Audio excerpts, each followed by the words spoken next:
Hey y'all, welcome back to my channel. In today's video, I am going to be raw with you guys. I want to talk about something that not a lot of people like to talk about.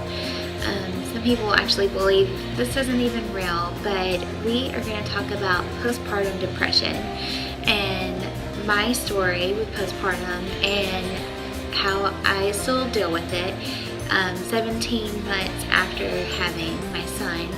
And I just want to share my story and things that have helped me along the way, and just let you know that you're not alone. It feels good to know that other people deal with the same thing. So I hope you enjoyed today's video. Okay guys, to start off with, let me just give you a little background about me. So I did not have the best early childhood. I had a great childhood, I just didn't have the best early childhood. I was actually adopted, blessed to be adopted by my great-grandparents into my family. I had previously been in foster care as a young toddler, and thankfully was able to get out of that. And they say that memory doesn't start until you're 4 or after 4 or something, but I believe when you go through traumatic things in life or great things in life, those things you kind of hold on to. And I just made this promise to myself and to God and whoever that I was going to have a different childhood for my kids. They were going to know who mommy and daddy were. They were going to know where home was. And I just tried to live by that. So when it came time for my husband and I to have our baby, we tried to implement that. And we just wanted to have the best childhood for our kids. Who doesn't want that? Alright, so let's fast forward. My husband and I had been married for about 3 years or so, and we actually joined the military, and we moved about 800 miles away from our families. And we thought, okay, now's the perfect time, if there even is a perfect time, to have our baby. So I actually had no problem getting pregnant. I found out that I was having a boy. So I am not sure if anybody has ever heard of this, but there's something called gender disappointment. And I completely denied that I had anything like this, because I just thought, oh, if it's a boy or a girl, I don't care. God gave them to me. I love them no matter what. But all this time leading up to finding out that I was having a boy, I thought I was having a girl. And for a mom, first-time mom who's just pregnant, you think, oh, I have this connection with the baby. I have to know, that whatever the gender is, I know all this stuff about my baby, and I just thought it was a girl. And we had picked out a name for a boy and a girl, but in my mind, every time I thought about the baby, I thought, oh, Savvy this, Savvy that, because that was our girl name, Savannah. And when I got the phone call that I was having a boy, I don't even know. I feel like I was speechless, and I just broke into tears. And my doctor asked me if I was okay, and I told her that, oh yeah, like I was just excited, when really deep down inside, I was miserable. Okay, so I'm sure someone's probably gonna click off now and be like, you didn't love your kid, or you're not thankful, like all that. And you know what, like I am thankful. Like I love my son, I love him, and now it's a lot easier than back then. But back then I didn't realize that what I was going through was depression. And I don't know, sometimes I feel like I'm invincible, like nothing can hurt me, or I'm not gonna be upset about anything, when that is just so wrong. Like, we're human and it happens. And so I struggled with that depression my entire pregnancy. I don't really think it's called postpartum depression, but since it was during my pregnancy, but I was depressed my whole pregnancy, and I didn't tell anyone. And I waited until I was probably like 6 or 7 months pregnant, and then I finally told my husband that I was kind of sad that I thought I was having this baby girl, and it was so hard for me to go to a store and like try and buy baby boy clothes, because if you've been in the baby department, there are so many girl clothes.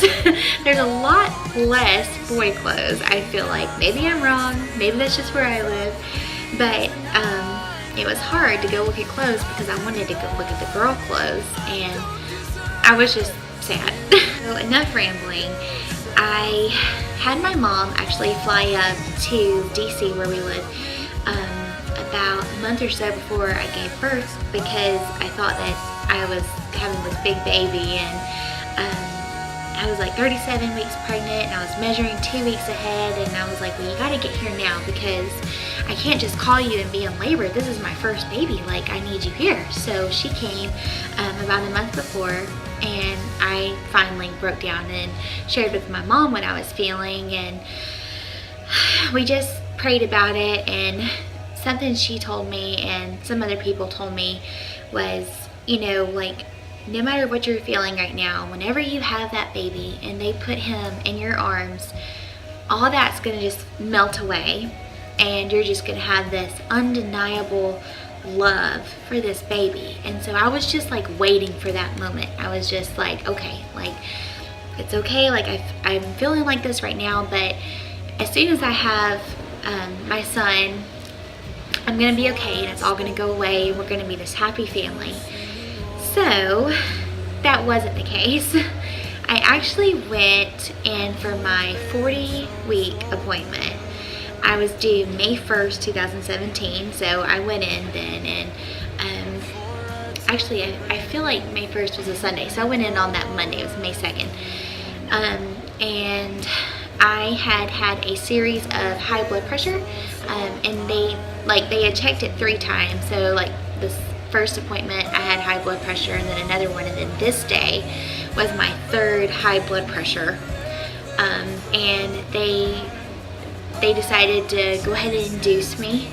So I was full term, so I wasn't concerned. I was ready to have this baby.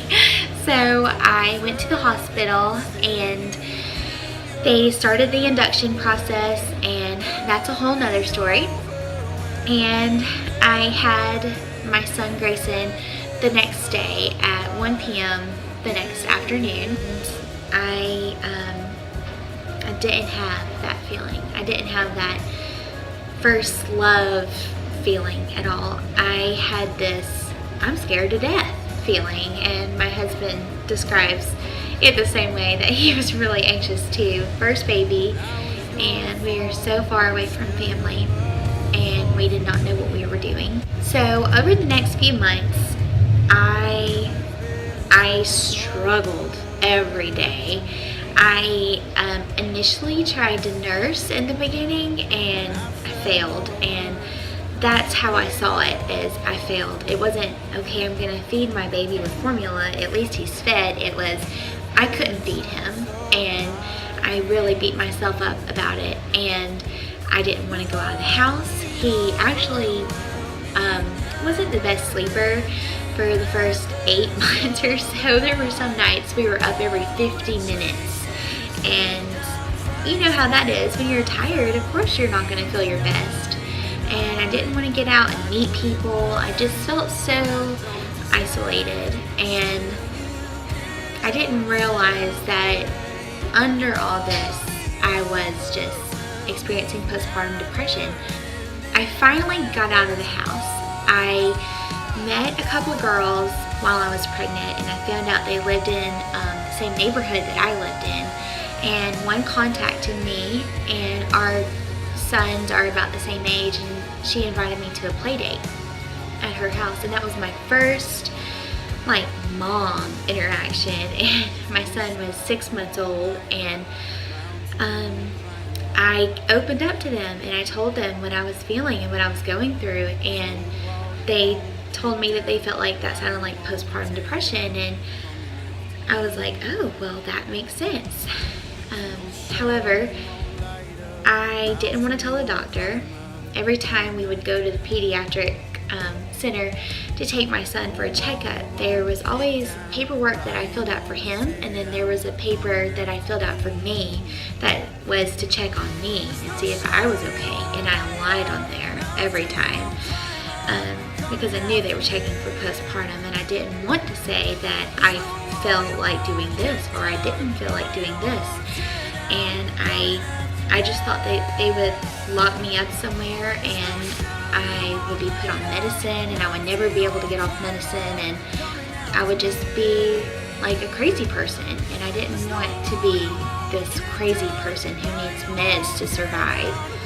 So I just pushed it. I just pushed it away. Around the time Grayson was 15 months old, so this was just a couple months ago, I finally opened up to my doctor and I told her everything that I was feeling.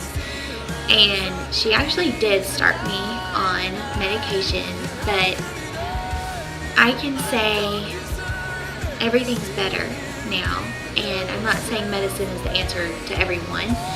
I'm just saying that for my story and in my case, it has benefited me so much. And just getting out and like being with people and not staying so closed in these four walls has been awesome. And another thing is remembering this too shall pass. Our babies are not going to be this age forever. No matter if you're pregnant and you're dealing with depression, if you have a 17-month-old like I do, or if, say you don't even have kids, say you just aren't feeling yourself, you need to talk to someone. And don't push it aside. That's what I did, and I just wanted to put him first, and I realized to put my son first, I had to take care of myself so I could take care of him. So if you're dealing with anything like that, please reach out to someone, and I pray that someone reaches out to you like my friends reached out to me and let me know that it was okay to feel how I was feeling, and I wasn't crazy, and I just needed some help. So after all that rambling, if this video has helped you at all, please leave a comment down below. You can hit the like button, and I would love to have you a subscriber for more videos like these. I'm hoping to be posting my birth story shortly, probably in the next couple of weeks. So subscribe if you're not a subscriber, and welcome to my channel if you're new. I hope you guys have a great afternoon, and I'll talk to you soon. Bye!